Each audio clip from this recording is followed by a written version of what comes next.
Le ministre d'État, ministre du Plan, face aux députés par rapport au prêt d'Exim Bank, le projet de loi a été examiné et adopté en même temps que 5 autres projets de loi soumis à l'appréciation des députés à la plénière de ce mercredi.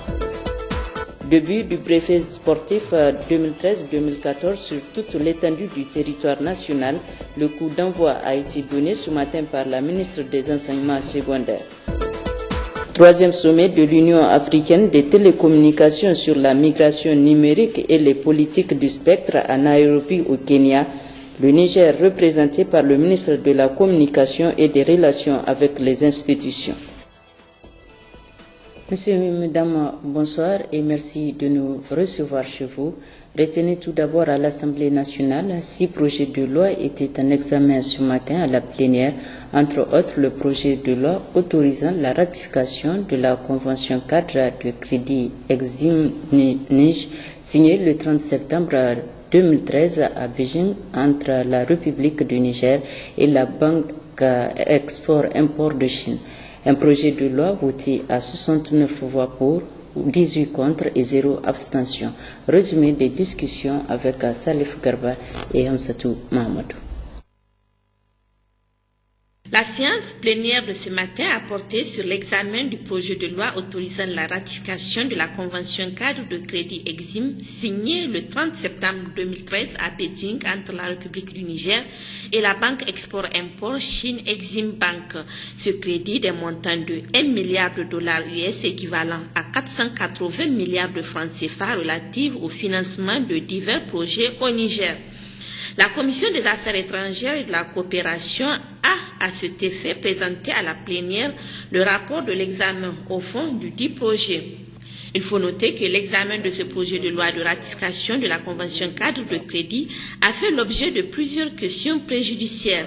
À toutes ces questions, le ministre d'État, ministre du Plan, Aboubakar Cissé, a donné des réponses appropriées avant d'être soumis au vote. Je reviens sur cette affaire de 1 milliard, 2 milliards, etc. Mais c'est absolument incroyable. Mais nous sommes un gouvernement responsable. Si c'est 2 milliards, je vais assumer les 2 milliards. En tant que ministre d'abord. Et en tant que gouvernement, nous allons les assumer si nous avons signé. Parce que nous aurons fait un travail professionnel dans lequel nous nous serons engagés. Et je ne vois absolument pas comment un prêt qui est sur 25 ans, peut-être, où on peut dissimuler 1 milliard quelque part. Nécessairement parce que ces 25 ans, il y aura plusieurs gouvernements qui seront en charge. Et c'est même la raison pour laquelle nous faisons des ratifications. Pourquoi on fait des ratifications? Parce que les prêts vont au-delà de l'exercice d'un gouvernement, quel qu'il soit. Puisque nous sommes en train de rembourser des prêts qui ont été consentis peut-être 10 ans avant nous, ou 20 ans avant nous. Donc, c'est ça la question de fond. Il y a, bien entendu, lorsque vous négociez, il y a un certain nombre d'hypothèses que vous prenez en compte. On ne se lève pas comme ça par hasard pour dire c'est 1 milliard ou c'est 2 milliards. Cela se fait sur un certain nombre d'hypothèses que nous faisons. D'abord, la première hypothèse, c'est qu'est-ce que nous voulons faire avec l'argent. D'abord. Ensuite, deuxièmement, qu'est-ce que nous pouvons consommer nous-mêmes si nous prenons? Et enfin, qu'est-ce que nous pouvons rembourser? À l'issue des votes, ces questions ont été rejetées car la majorité des députés étaient contre. Après l'examen article par article de cette loi, les consignes de vote ont été données par les différents groupes parlementaires pour l'adoption du projet de loi de ratification de la Convention cadre de crédit Exim. Avec 69 voix pour, 18 contre, 0 abstention, la loi est adoptée. À travers l'adoption de ce projet de loi, le ministre d'État, ministre du Plan, a salué et remercié la représentation nationale. Je suis heureux donc de ce dénouement d'une question qui nous a inutilement préoccupés pendant trop longtemps. Et je voudrais malgré tout donc remercier vivement la représentation nationale 5 autres projets de loi feront l'objet d'examen et d'adoption à la plénière de ce mercredi, dont entre autres le projet de loi autorisant la ratification de l'accord cadre de coopération entre le Niger et la République bolivarienne du Venezuela dans le secteur énergétique, le projet de loi autorisant la ratification de l'accord de coopération dans le domaine de la défense entre le gouvernement de la République du Niger et le gouvernement de la République fédérale du Nigeria. Et comme vous le savez déjà, l'État du Niger et le groupe nucléaire français Areva ont procédé lundi dernier à la signature d'un partenariat stratégique sur l'exploitation de l'uranium nigérien. Un partenariat équilibré qui prend en compte l'intérêt du pays. Mamadou Adamou Abari Amiti.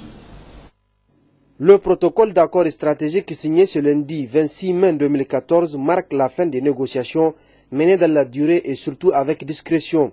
Le gouvernement a minutieusement étudié et planifié ces règles et le groupe nucléaire français Areva a défendu ses intérêts jalousement conservés depuis plus de 40 ans. Finalement, un accord signé à Niamey a permis aux deux parties de s'entendre sur un certain nombre de principes basés sur un partenariat gagnant-gagnant. Les conventions de Somaïr et Cominac sont arrivées à expiration en décembre dernier. Le gouvernement a pris des dispositions pour que l'exploitation se poursuive en dépit du fait que les conventions sont arrivées à expiration. Et l'accord qui a été trouvé, c'est que les conventions vont être renouvelées sous l'empire de la loi 2006. Donc voilà le premier point de l'accord. Le deuxième point concerne le prix Niger. Le prix Niger, qui est le prix auquel l'uranium nigérien est vendu. Ce prix, dans l'accord, il a été trouvé une formule de prix. Ce sera une formule directement indexée au cours de l'uranium sur le marché international. Voilà, messieurs, mesdames, veuillez nous excuser pour cet incident technique indépendant de notre volonté. Vous venez là de suivre les travaux en plénière ce matin à l'Assemblée nationale et vous pourrez suivre en partie magazine de cette édition l'intégralité des explications fournies à l'Assemblée nationale par le ministre d'État Amadou Boubacar Sissé par rapport au prêt d'Exim Bank. Je le disais à l'instant, l'État du Niger et le groupe nucléaire français Areva ont procédé lundi dernier à la signature d'un partenariat stratégique sur l'exploitation de l'uranium nigérien. Un partenariat équilibré qui prend en compte l'intérêt du pays. Mamadou Adamou Abari Amenti. Le protocole d'accord stratégique signé ce lundi 26 mai 2014 marque la fin des négociations menées dans la durée et surtout avec discrétion. Le gouvernement a minutieusement étudié et planifié ces règles et le groupe nucléaire français Areva a défendu ses intérêts jalousement conservés depuis plus de 40 ans. Finalement, un accord signé à Niamey a permis aux deux parties de s'entendre sur un certain nombre de principes basés sur un partenariat gagnant-gagnant. Les conventions de Somaïr et Cominac sont arrivées à expiration en décembre dernier. Le gouvernement a pris des dispositions pour que l'exploitation se poursuive en dépit du fait que les conventions sont arrivées à expiration. Et l'accord qui a été trouvé, c'est que les conventions vont être renouvelées sous l'empire de la loi 2006. Donc voilà le premier point de l'accord. Le deuxième point concerne le prix Niger. Le prix Niger, qui est le prix auquel l'uranium nigérien est vendu. Ce prix, dans l'accord, il a été trouvé une formule de prix. Ce sera une formule directement indexée au cours de l'uranium sur le marché international et ce sera un prix sur 3 ans. Alors que par le passé, donc, on l'a négocié sur une base annuelle. Il s'agit entre autres du financement de la route Tawa-Agadez-Arlit, longue de près de 700 km, du financement du projet d'aménagement de la vallée de l'Iraser, l'édification du siège d'Areva, de la Somaïr, de la Cominac et de la Sopamine. À cela s'ajoute la promotion des nationaux aux directions générales des sociétés minières. Ce protocole d'accord stratégique est un atout pour l'économie nigérienne comparativement aux précédents accords et conventions. C'est la première fois que nous traitons les questions dans leur globalité. Et ceci pour la raison simple, c'est que les autorités de la 7e République, dès leur installation, ont posé la problématique de l'exploitation minière. Les instructions qui ont été données, c'est qu'il faudrait que l'exploitation des ressources minières, qui sont par essence des ressources finies, des ressources non renouvelables, profite au maximum aux Nigériens. Toute ressource minière qui est exploitée et qui n'aura pas de retombées significatives et palpables pour notre pays est considérée comme une ressource perdue et une ressource gaspillée. C'est les propres termes du président de la République. Je vous ai parlé tout à l'heure du prix Niger. Elle ne sera plus négociée sur une base annuelle. Elle sera désormais sur une base pluriannuelle qui permet à tous les partenaires, aussi bien nous-mêmes que notre partenaire, et aux sociétés minières d'avoir une visibilité sur une période au-delà d'une année. Ce qui permettra, par exemple, à la Sopamine de commercialiser plus facilement ses produits parce que il a une visibilité sur au moins 3 ans du prix auquel il va acheter. La deuxième particularité de ce point spécifique sur les prix, c'est que le prix sera désormais indexé sur le marché de l'uranium directement. On a l'habitude de le fixer sur une base annuelle, comme je le dis, mais de façon un peu empirique. On suit la tendance globale, mais toujours avec un certain décalage. Donc cette fois-ci, on va être collé au prix du marché, et donc ça permet de mettre tout le monde à l'aise. Les prix qui seront déterminés seront les prix réels reflétant les tendances du marché. L'avantage de ce mouvement vers la loi 2006 pour notre pays vont se trouver significativement améliorés. Nous sommes dans un contexte de prix déprimé, mais malgré cela, il va y avoir un apport significatif aux recettes de l'État. 40 ans d'exploitation des ressources uranifères ont permis aux miniers nigériens de capitaliser des expériences et un savoir-faire leur permettant de gérer ces sociétés. Une exigence du président de la République qui tient à la nigérianisation des postes de responsabilité dans notre pays. Un autre atout considérable. Dans la logique de la recherche d'une plus grande valeur retenue, nous nous sommes intéressés à la question de la gestion de ces sociétés et à la question des prix, tout étant lié. Notre objectif, en prenant ces sociétés minières, c'est de contribuer à la maîtrise des coûts. Dans les années 2000, quand les prix de l'uranium ont commencé à grimper, nous avons constaté que les coûts de production augmentaient également avec le même rythme. Et cela réduit les résultats de la société et cela réduit les recettes potentielles de l'État, puisque les recettes sont non seulement liées aux impôts, mais également liées aux bénéfices. Donc, nous comptons contribuer en prenant cette direction générale des sociétés à la maîtrise, à l'effort de maîtrise des coûts et à l'amélioration des recettes de l'État. Le protocole d'accord stratégique s'inscrit dans la durée. Les termes peuvent toutefois être révisés en cas de nécessité de commun accord. Son application prend effet à la date de la signature.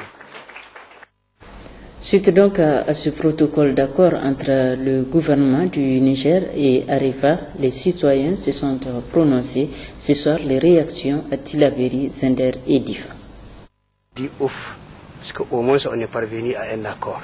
Parce que quelqu'un qui accepte d'aller en négociation, ça veut dire qu'il est prêt à gagner comme à perdre certaines de ses revendications. Et en tant que citoyen nigérien, je voudrais que tous les Nigériens regardent cet accord-là avec une bonne œil. Parce que si on passe par exemple de 5% à 12% en termes d'impôts, c'est déjà un acquis. Je suis fier de cette signature, de cet accord signé avec Areva. Donc nous pouvons dire que c'est vraiment un pari qu'on a gagné vraiment. Et par rapport aux ambitions du président, vraiment, on l'encourage beaucoup. En tant que Nigérien, le sentiment qui m'anime, c'est un sentiment de fierté, dans la mesure où les débats qui ont eu lieu entre Areva et le ministère des Mines et de l'Énergie, le débat a abouti et ça a abouti à une conclusion heureuse. Moi, je suis très content quand j'ai appris qu'au début, Areva ne voulait pas construire la route de l'uranium qui est dégradée, mais aujourd'hui, Areva accepte de contribuer à la construction de cette route-là. Et je suis très content de cela. La vallée de l'Iraser, on a dit aussi qu'il y a des milliards qui seront investis pour vraiment mettre en valeur cette vallée, ce qui est une très bonne chose. C'est un sentiment de joie et de satisfaction qui nous anime. Aujourd'hui, nous croyons, nous pensons que Areva est sincère dans toutes les propositions qu'ils ont eu à faire ensemble. C'est pourquoi nous félicitons l'accord à travers le président de la République, à travers son ministre, à travers tous les membres. C'est une pensée que les Nigériens devraient avoir il y a longtemps. Maintenant, Dieu merci, avec l'arrivée au pouvoir de son Excellence Issoufou Mahamadou, Alhaji Issoufou Mahamadou, nous voilà maintenant à cet accord. Donc, je le remercie beaucoup, je remercie vraiment le président de la République et qu'il continue dans la même lancée. Nous, en tant que citoyens, nous ne faisons que nous en réjouir par rapport à cet accord qui a été signé entre Areva et Nigeria. Vous savez, c'est un événement attendu par tous les Nigériens. Et la signature vient à un point nommé. C'est-à-dire que vraiment, on est très satisfait. Ce que, en première position, il y a l'emploi qui est réservé. En deuxième position, il y a même les retombées que le Niger va profiter. Et en dehors de cela, il y a aussi la promesse qu'Areva a faite pour reprendre la route Tawa-Arlit, ce qui veut dire que vraiment c'est une bonne chose et que de tout le temps nous avons encouragé le gouvernement pour qu'il ait cet accord-là, cette signature-là. Et Dieu merci, hier la signature a eu lieu. Ça veut dire que vraiment tous les Nigériens sont satisfaits et que nous pensons que ça soit de longue durée. Ça fait de cela donc 40 ans, les Nigériens effectivement s'attendaient à ce qu'il y ait des retombées positives. Aujourd'hui, donc, cet accord vient de concrétiser le souci et aussi, donc, j'allais dire, le souhait des Nigériens de pouvoir quand même effectivement faire bénéficier des Nigériens des retombées de ces exploitations minières. Par rapport donc aux 8 points qui ont été inscrits donc à l'ordre de leur négociation, il ressort que d'entrée de jeu, les personnalités qui auront donc à diriger ces sociétés seront des Nigériens. Donc ça c'est vraiment une grande première et nous sommes contents. Cela veut dire qu'on aura une très belle appréciation de la gestion de ces ressources minières, de la mesure où c'est nos fils, c'est les Nigériens qui sont là et qui doivent vraiment apprécier cette gestion. Aujourd'hui, donc l'un dans l'autre, quand vous regardez, le Niger est sorti vraiment gagnant par rapport donc à nos relations avec ces exploitants de ces mines-là. Et nous remercions à travers donc cette question que vous me posez, le ministre donc en charge de ces questions d'exploitation de ressources minières et aussi du développement industriel. Nous remercions tous les membres du comité qui ont été donc impliqués dans ce processus. Et nous remercions aussi le président de la République qui avait eu une vision donc allant dans le sens de mettre donc en valeur toutes les ressources du Niger. Suite de cette édition, avec ce communiqué du ministère de l'Intérieur, le ministre de l'Intérieur, de la Sécurité publique, de la décentralisation et des affaires coutumières et religieuses rappelle aux ONG, associations, groupements ou fédérations des ONG et associations que, conformément aux dispositions de l'article 2 de l'ordonnance numéro 84-06 du 1er mars 1984 portant régime des associations au Niger, modifié et complété par la loi numéro 91-006 du 20 mai 1991, toute association doit, avant d'entreprendre ses activités, être déclarée et autorisée. Aussi, l'article 21 de la même ordonnance spécifie que le groupement ou la fédération d'associations est tenue à déclaration et autorisation selon les règles de l'ordonnance numéro 8406 du 1er mars 1984 et leur demande par conséquent de bien vouloir se conformer à la réglementation en vigueur dès audition du présent communiqué, faute de quoi ils s'exposent aux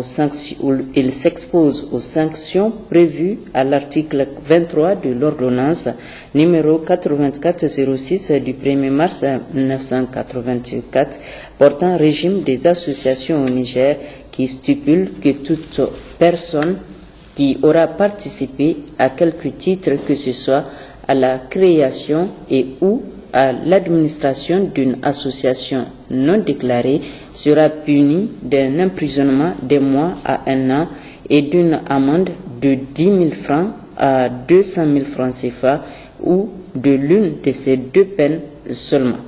Par association non déclarée, il faut entendre une association qui aurait commencé à fonctionner, à percevoir des cotisations, acquérir des biens, manifester son activité propre avant l'autorisation. Signé Ider Adamou, secrétaire général du ministère de l'Intérieur.